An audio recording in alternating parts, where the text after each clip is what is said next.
Hey YouTube, welcome back to another History Teacher Reacts video. Mr. Terry, as I continue my search for historical knowledge found here on the internet. Alright, today's video comes from our awesome patrons over at Patreon, and they voted on this video this week, which is who were the richest people in history. And this is by Simple History, one of the favorite channels that we have been learning a lot from. So I think this will be very cool to check out. All right, if you would like to vote in future polls, all patron pledgers of all levels get to at least have access to a weekly poll, as well as if you pledge to some other levels, you can get some other fun gear as well. So if that's something you're interested in, there's a link down below. Also down below, you will find the link to this original video. Make sure you give Simple History their support by giving them a like, subscription, the view, all of that awesome stuff over. All right, let's go ahead and get started here.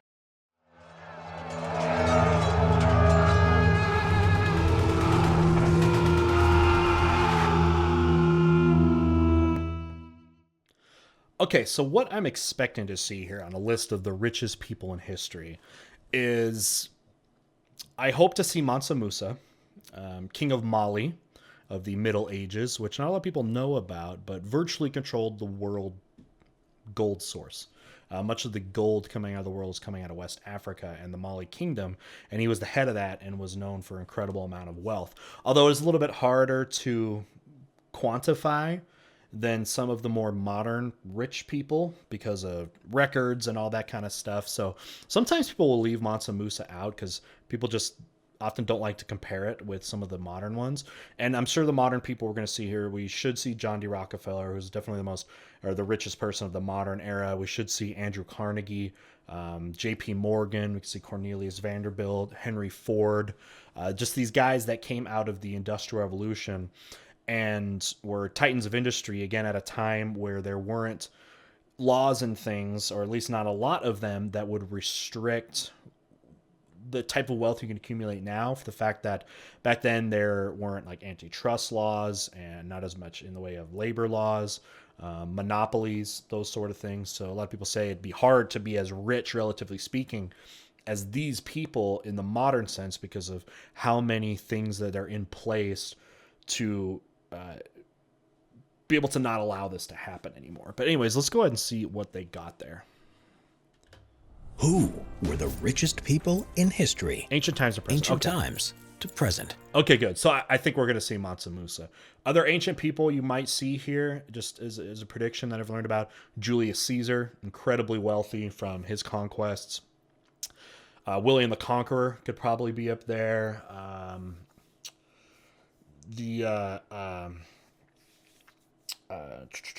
Could see the Medici family.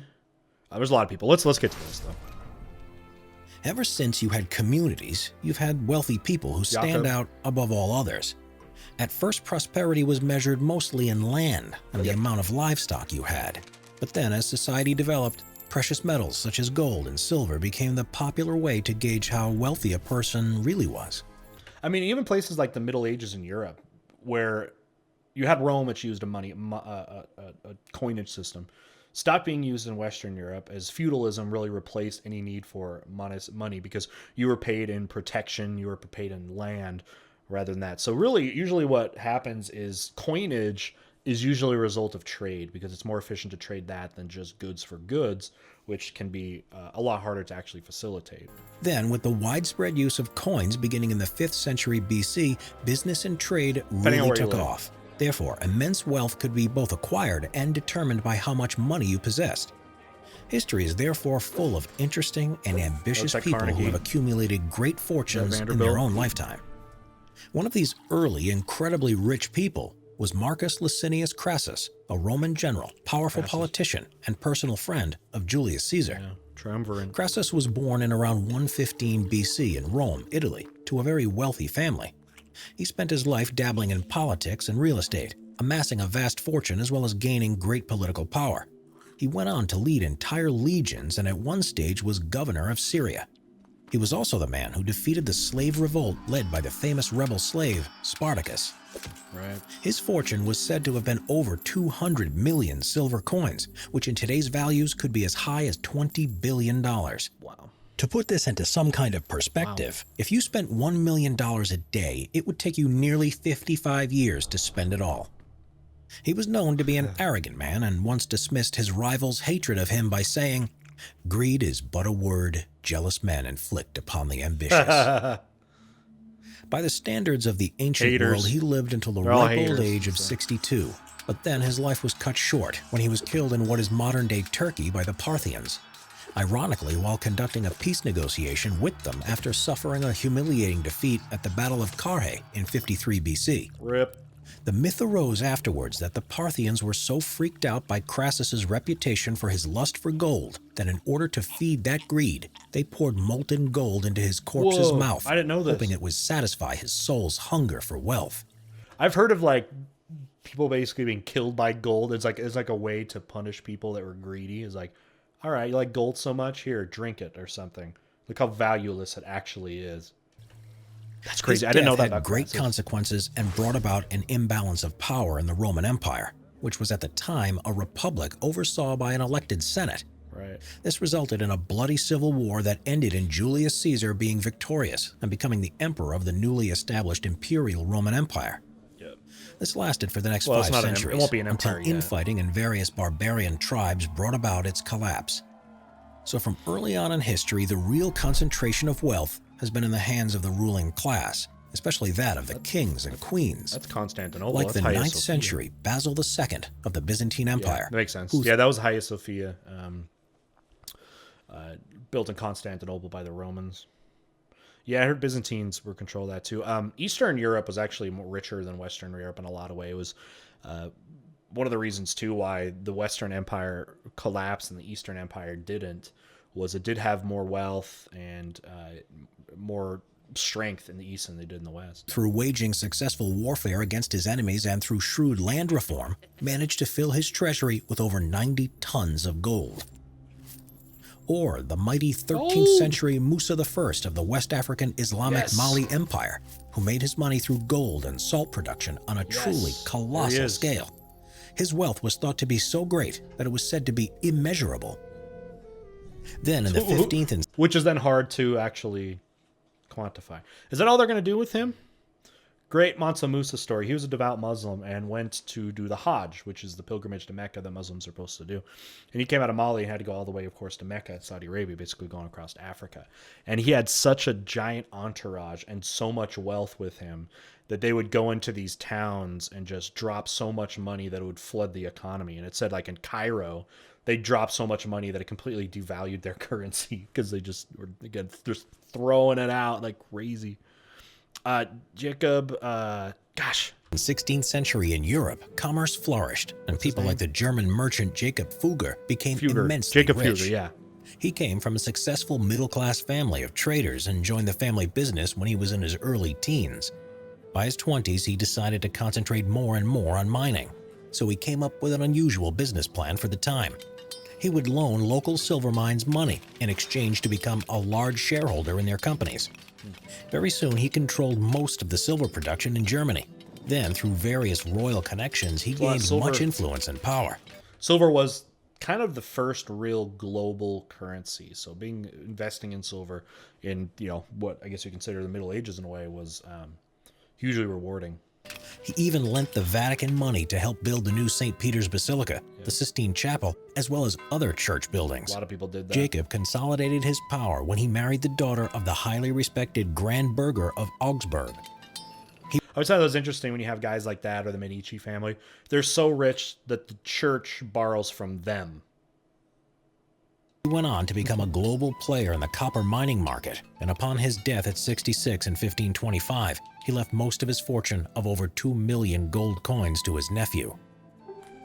Then in the 19th century, with There we the go. emergence of the United States as a true industrial superpower, Morgan, Vanderbilt, came along a totally new breed of mega-rich Rockefeller, people made up Carnegie. of self-made billionaires. These became known as the so-called American robber barons, as they had become tremendously rich through ruthless and unscrupulous business practices. Yeah, driving people out of business. That was a big one there that they had talked about. So they kind of had these dual personality: a titan of industry or a robber baron. Is it because they're just innovative, or is it because they are doing it almost immorally, robbing others to create their wealth? That was the big debate and made them kind of split in how people viewed them.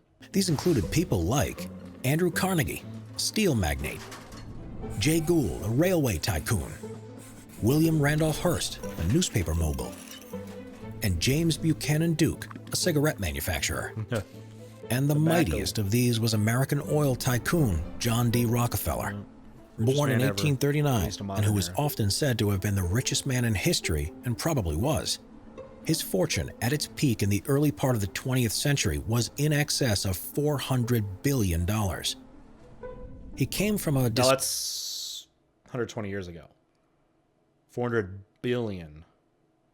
Talking trillion in modern day money. People aren't around that now. You would look at people like Jeff Bezos and stuff. No. Functional family, having a traveling con man and a womanizer for a father, who spent his time selling supposed miraculous medicinal potions to anyone gullible enough to believe his claims about his fraudulent products. He preferred a vagabond existence and visited his family infrequently. So John D. Rockefeller was mainly raised by his religiously devout and loving mother. From an early age, Rockefeller showed an aptitude for business, raising and selling turkeys after school, and at 16 he took a course in bookkeeping. He then moved into debt collecting, and once he had made a small fortune at 20, he started to buy shares in a wide variety of companies. This proved highly successful, and he then went on to make his vast fortune by having the foresight to heavily invest in oil refineries and the infrastructure needed to support them, like a network of pipelines and storage facilities. Yep. Rockefeller, interesting, because he also had to change how he did oil. Early on with Rockefeller and the oil company, oil wasn't used for like automotive, like machines, that way. The oil was for lighting. And when Edison came around, and you start to see the shift towards electric lighting, people not using the lamps anymore, he had to basically change the business plan. And then, through, not to get into too many of the specifics, you can go into this, end up innovating into eventually what's going to be gasoline. So using it for combustion engines. So he actually had to change the business model, and this time to change with the times of what was going on. We'll see if they're going to get into horizontal and vertical integration here. If not, I'll chime back in, because that's how he consolidated so much. In order to control this huge empire, Rockefeller formed a corporation called the Standard Oil Company, and then went about ruthlessly driving his competitors out of business. He saw this as merely eliminating the weak. In fact, he felt he was doing the country a favor, as this made the nation's oil industry stronger and more efficient. By 1890, he had become so successful that Rockefeller controlled 90% of all oil in the United States. Now, so I'll get to that too, but they kind of said it in passing a little bit. So you have what's called horizontal and vertical integration of your company. Vertical integration is where you own and operate the entire process that is needed to make your product. So what that would mean if you were a vertically integrated industry is that, for oil, for example, it means you own the oil fields. You also own the refineries that refine that. And then you also own like the barrels, right? You own the barrels. You have a company that makes the barrels, your own company makes the barrels that puts the oil in. Then you have your own transportation company, right? Or your own gas stations, stuff like that. You own everything that is used from start to finish. Horizontal integration may be where, let's say, you're the barrel factory, and if you have horizontally integrated your industry, what that means is if you make barrels for oils, you're the only company that makes those. All the companies that produce oil buy your barrels. And so what he did, though, was attempt to do both at the same time. So not only own all of the processes to make oil for your company, but all other processes that exist. So what that means is buying out other companies or running them out of business, so that his company owns all the oil fields that even exist, or all of the barrel factories. That makes sense. And if you do that, then you of course have a monopoly, and that's what slowly was able to do. Is you could see 90% of the oil industry, and if you look at that in the modern sense, imagine the wealth you would accumulate today in the world if you own 90% of the oil industry, which people don't now, but it's the most precious commodity basically there is, and but now there are laws put into place that you can't have that kind of monopolization anymore. So that's why people say you're not going to see maybe another Rockefeller again, at least not with the current way that things are done. This allowed him to fix prices, limit industrial output at times, control the market shares, and exclude any real competition. Yeah, that's so many people became concerned that he had such power, that in the same year Congress passed the Sherman Antitrust Act in order to both limit and restrict monopolies such as his. Yeah. But it was not until over 20 years later, in 1911, that Rockefeller's Standard Oil Company was finally seen as falling foul of this law. His company's shady practices and so they were able to avoid all the laws that should limit the monopolization that has happened and people found a way to get around it. But you can see what's now happening with society. They're seeing that it can be bad if somebody owns all of these things, because then they can rise up prices, because the capitalistic foundation was that competition is going to keep quality high and prices low. But once there's no competition, then there isn't that incentive, and that's what they feared and was happening at times with Rockefeller. Abuse of its monopoly finally resulted in Rockefeller's corporation being broken up into lots of smaller companies, so that they could no longer easily work together in an unscrupulous way. Though by this time, Rockefeller had retired and was now concentrating on what to do with his vast fortune. Philanthropy. So he devoted the rest of his life to charitable activities, funding universities, medical research, promoting public health programs, and many other noble causes. You saw other people do that too. It's like they feel like by retirement time they won. They won capitalism. So, fortunately, they were able to put a lot of this back in. Andrew Carnegie was one like that. Andrew Carnegie actually cashed out pretty early, much earlier, I think, than Rockefeller did, and basically sold it off and then used it to support education and arts and all that stuff. He died in 1937 at his Florida mansion, which was the size of a large hotel, at the age of 97 from heart problems. Right, he was old. Lived long. Though the rise of capitalism in the 20th century has brought about many new billionaires, royal wealth still lingers on. Sure. For example, Queen Elizabeth II ascended to the throne of the United Kingdom in 1952 and is now the longest-serving monarch in British history, whose immense fortune can be measured in both money and possessions. And corgis. Her wealth is divided up into two different types: her personal fortune and what is held in a trust on her behalf. Elizabeth II's personal wealth is estimated to be over $500 million. She also owns the 19th century Sandringham Manor House, set in 20,000 acres of Norfolk English countryside, officially designated as being an area of outstanding natural beauty. And Balmoral Castle in Aberdeenshire in Scotland, with its 80-foot-high clock tower. She also owns the Duchy of Lancaster. This consists of land, property, and other assets of about 45,000 acres in England and Wales. This is the major source of her personal wealth. The range, value, and size of these things is truly staggering. They include the 775-room Buckingham Palace in London and Windsor Castle, which is the oldest and largest occupied castle in the world today, as well as another 3 palaces: St. James Palace, Kensington Palace, and Hampton Court. You probably never thought, when you think of the modern wealth that's out there, into someone like this, like a monarch, everyone thinks of business leaders, right? Like a Jeff Bezos, Bill Gates, something like that. But forget that, there's still power in monarchy, although this may not be in a vault of money, but it's in land and real estate. Then there is the Crown Estates, and these are valued at least $17 billion and includes over 3,000 square miles of British land. But it doesn't stop there, for there is the Royal Collection with its vast number of historic works of art, with over 1 million items in the collection, including manuscripts, antique clocks, sculptures, and numerous paintings. Now we have a new breed of super rich people, mostly in the innovative tech industries, like Bill Gates, the co-founder of Microsoft, valued at $111 billion. Then there's Facebook CEO Mark Zuckerberg, who is thought to be worth $85 billion. Currently, as of 2020, the world's richest man is Jeff Bezos, CEO of Amazon, who is valued at $179 billion.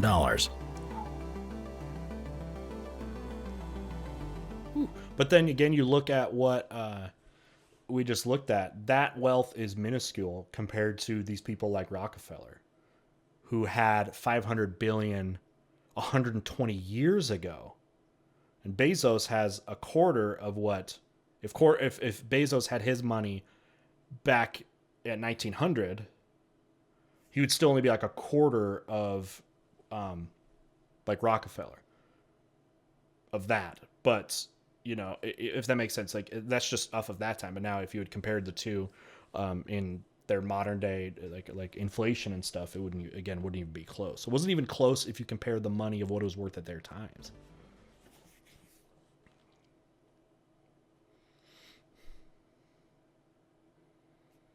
Money.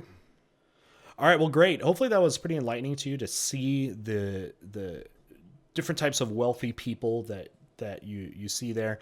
And hopefully we're able to see like their time periods, but then also what it is they did to be able to make that type of money, and what potential restrictions or lack of restrictions existed in their days. And then you're also able to see the effects of that. So the effects that happen with the wealth, like those robber baron titans of industry you want to talk about in the Industrial Revolution. You look at them and then the effects of that, which you've seen specifically with legislation that prevents those types of activities now. But yeah, so people wonder, can we get another? Can there be another Rockefeller again? Some people say maybe no. At least under the current conditions, no, that is not possible. But conditions can always change, of course, where someone could, legislation is not able to be enforced or whatever is going to come our way in the future of economics. But yeah, it's something interesting to think about. So do you think, can there be another Rockefeller? Is there going to be someone that surpasses that type of wealth here in the modern era? If so, can it be done in the current conditions, or what conditions would need to change? Do you think it's even possible? Definitely, you can get a discussion going over in the comment section here on YouTube, or come on over to our Discord server, which we have thousands of people. Links down below where you can come and talk about this kind of stuff and talk about this kind of wealth accumulation and historically speaking how it's been and what could happen in the future. What are the conditions that can lead to that sort of thing? So I think this is very influential. I think hopefully it's interesting to you. If you're trying to be somebody on one of these lists one day, there are some economic lessons that you can learn from people like a Rockefeller or something. One thing is they all had something innovative going on. Again, a lot of them people would consider they to do what might be seen as immoral or unethical things to get to that potentially. That's a topic for debate. But there's definitely ways you can learn about how the system can work to create this type of wealth here in the modern era. All right, so to wrap up here, thank you to all the patrons that voted on this. If you'd like to vote on future videos, you can definitely check out below. But thanks for just being here and being a part of our community here and watching this stuff. Hopefully you're getting good insight. Hopefully I'm able to add some of my ideas as a teacher and somebody that's learned about some of this stuff before and be able to share that with you. It's always been a fun thing to talk about. When I used to teach U.S. history, I don't teach it right now, but I taught it for years. This was I always thought something really fun to talk about and got people kind of interested because all young people are very interested in money, and when you're a teenager, you're starting to truly understand the concept of money. So it always been something fun to talk about. And it's good to learn about this again. But I do like talking about in world history what I could talk about the wealth of someone like the Romans. Like the Crassus story was great, but yeah, like Julius Caesar and talking about him and talking about Mansa Musa. It's fun to talk about those people that predates these modern people that you hear about that you might hear in like a U.S. history class or a European history class or anything like that. So anyway, it's fun to be able to look at that because it seems to be interested in money, right? All right, and with that, we'll go ahead and head out. Check out the links in the description to a whole bunch of other fun things, my gaming channel, fun history merch, all that kind of stuff. So we'll see you next time. Bye.